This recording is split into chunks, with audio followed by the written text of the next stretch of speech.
What is the scariest thing you have ever experienced?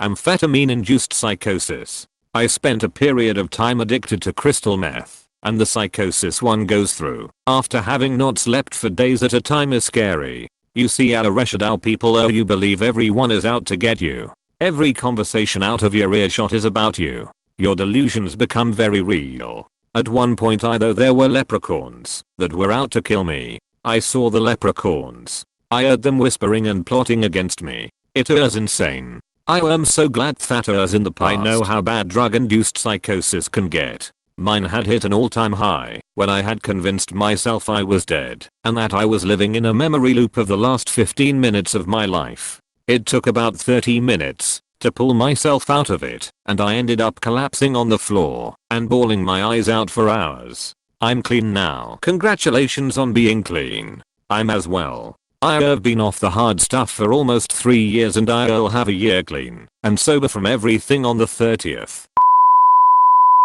Got caught in a riptide 200 yards of shore with all of my family, including my at the time 6-year-old little sister. We all made it out fine except my dad. He was so exhausted from carrying my sister that he was barely able to stay afloat. They had to send a rescue crew to get him. We all made it out alive. Thank God. I saw the words, except my dad and God at the end, and I'm so relieved he made it too. I pour steel in a foundry. I have had a mold blow up on my legs causing 3rd-degree burns down my legs. Still dealing with aftercare now about it. Edit. Thank you for the silver, my first ever. I've actually never told this story before, but when I was about 7 I was lured into a shed by a person who had in the past sexually assaulted me. I guess they were afraid I was going to tell, so they tied my long shirt sleeves behind my back and slowly covered my nose and mouth with duct tape and left me laying there. It was like falling down a long tunnel. I had left my mouth open slightly, so I started pushing with my tongue to break the seal around my mouth as I worked my hands free. I managed to get out, and I was so scared I never told anyone. It's honestly the only time I remember fearing for my life.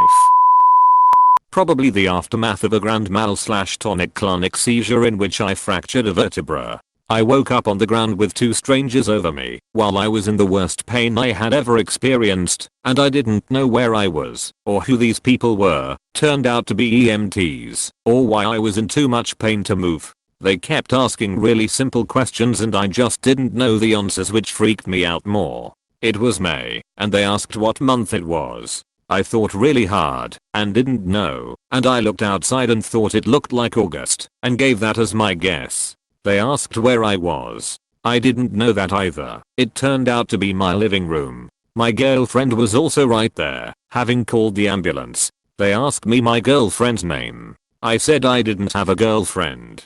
This was a very different form of negative emotion. I feel so guilty about that, even though there was nothing I could have done about it. I also feel guilty about having had a seizure in front of her, because it scared the shit out of her. Having cancer the 2nd time. Hearing a car crash right outside my apartment. Afterwards hearing blood-curdling screams of pain from the guy that was injured. That shit was too real. All the people gathering outside to watch and make sure someone called an ambulance.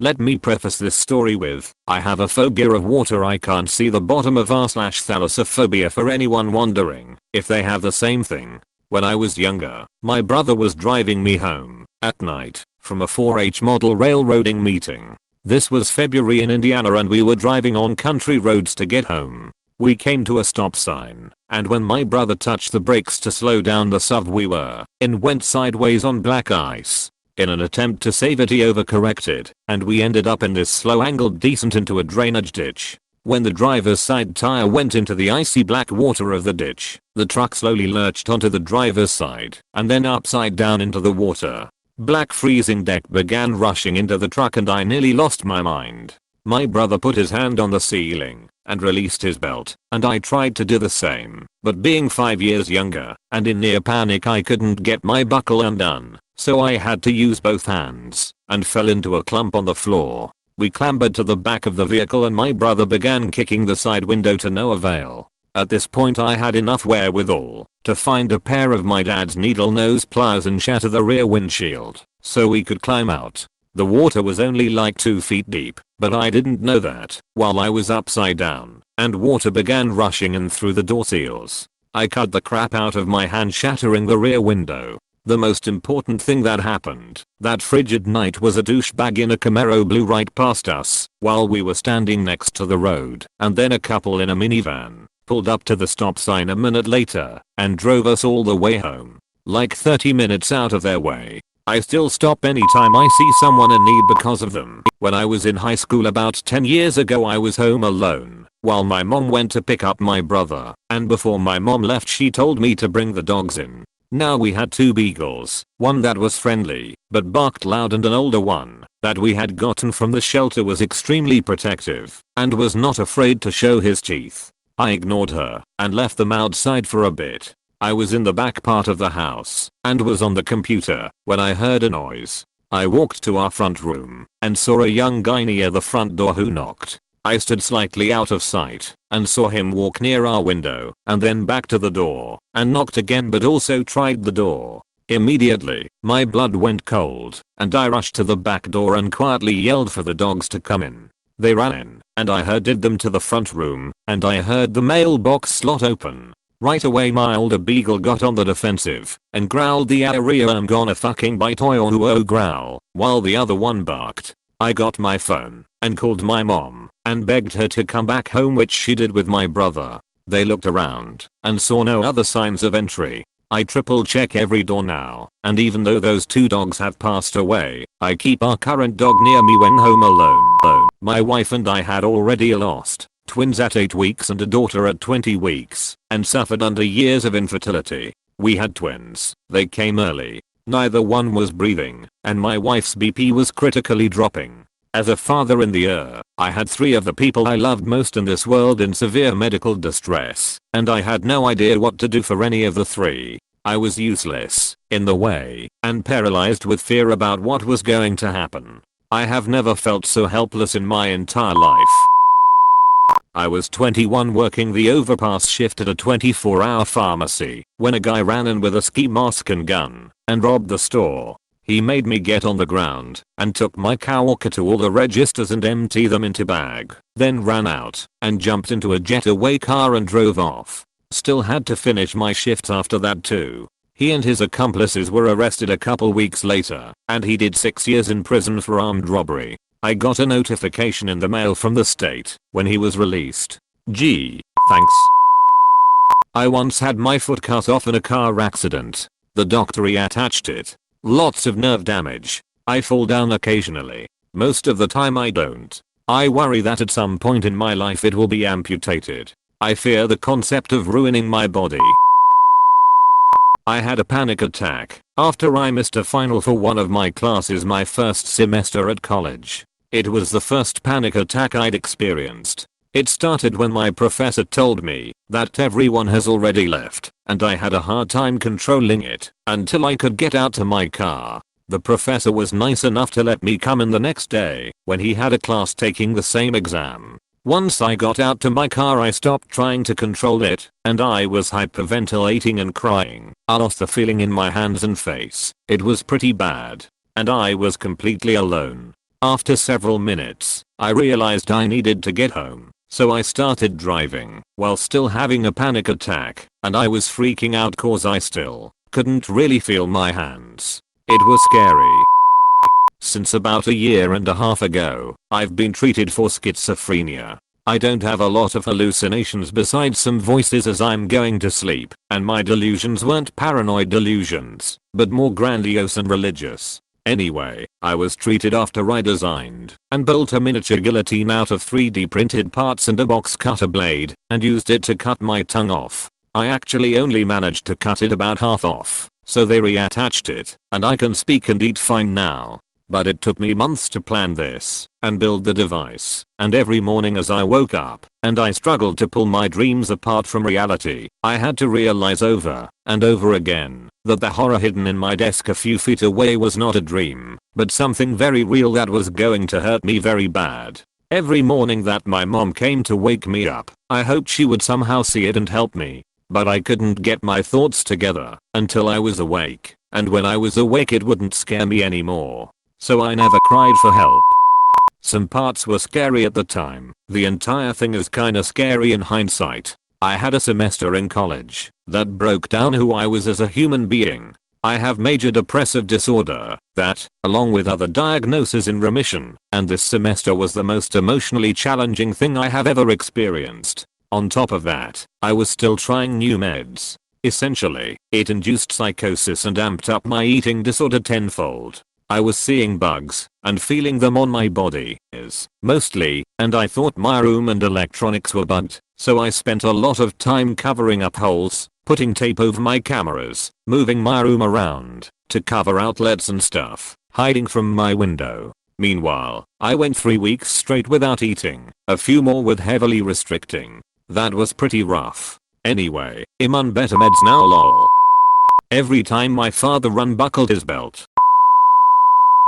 It wasn't scary at the time Peresi, but it was definitely a oh shit, that cold gone bad moment. I was in college, and one of the buildings opened up out onto a second floor patio that then went down some outdoor steps. It was my usual route out of the building, because no one took it, and after a day of class, I really just wanted to leave. Anyway, one day, I step outside and look down onto the lawn that the patio looks out over. And there's a guy down on his hands and knees on the lawn just absolutely screaming and stabbing the ground over and over again with a knife. I'm watching this, and, for the life of me, I'll never understand why, but multiple students were forming a circle around him and just watching and or taking photos. It was clear the guy had lost it, at least temporarily, and he was a definite danger. The campus police showed up and immediately called the city police. They had to do crowd control to get to the guy in the first place, and then it took 4 or 5 of them to bring him down and disarm him. I choked on a piece of bacon that wasn't fully cooked, had to physically shove my hand to the back of my throat and yank it out cause it was so stuck. Coughing didn't work, and I was starting to see stars. Semicolon. It's been over a decade since, and I still don't eat bacon unless it's borderline burnt. In my old job, I used to cycle home from work along the country back roads just before midnight. There were no street lights along those roads and I hated cycling on the main road because I was anxious about being in the way of traffic. I had a LED light that was fixed to the front of my bike, though. Anyway, I was on my way back home from work one night, and after turning a corner, my light shone on someone who was sitting with their legs crossed in the middle of the road. Semicolon. The guy was just sitting there in complete silence and darkness by himself. I pulled on the brakes and stopped in front of him and asked if he was alright. He just looked at me and said that he trying to get to a location that was approximately 20 miles or so from where we currently were. I told him that, and he said that he knew and that he was waiting for someone else. Then he got up and walked off into one of the nearby fields without saying anything. Semicolon. I had another encounter with this same person a week later in the exact same spot. It honestly gave me the freaking creeps, especially when he said that he'd found who he was looking for.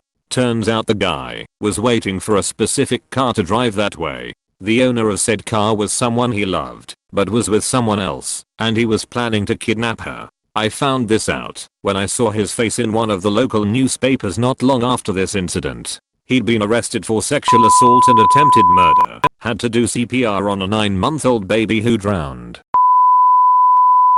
I used to do some urban exploring, but not so much anymore. Probably the freakiest experience I've had was when I was at an abandoned factory with a friend in a rougher part of town. We had been through most of the building at that point and not run into anybody. I've only ever occasionally bumped into other explorers and that's it. Semicolon. As we were about to leave, we heard a loud clang hitting the concrete from somewhere behind us, and the sounds of footsteps taking off deeper into the building towards a distant exit. Since the footsteps had moved away, and I was with my friend, I hurried over to see what made the noise. I discovered a rusty crowbar laying on the floor which I hadn't seen when we had been in that area earlier. Semicolon. My guess was someone was planning on robbing us or attacking us, but had mistakenly dropped the crowbar and they took off. I had wondered if they had been following us around and how long they'd been doing so, waiting for the perfect opportunity to ambush us. Whether or not they were planning on doing something, someone with a rusty crowbar in an abandoned building in a bad part of town isn't exactly a good sign. Of course, we got the fuck out of there because we were convinced that whoever had just bolted might be trying to get more people to go wait at the exits for us to come out. Sure, that was more paranoia than anything. But until we were safely away from that building and back in the car, I was pretty shook up.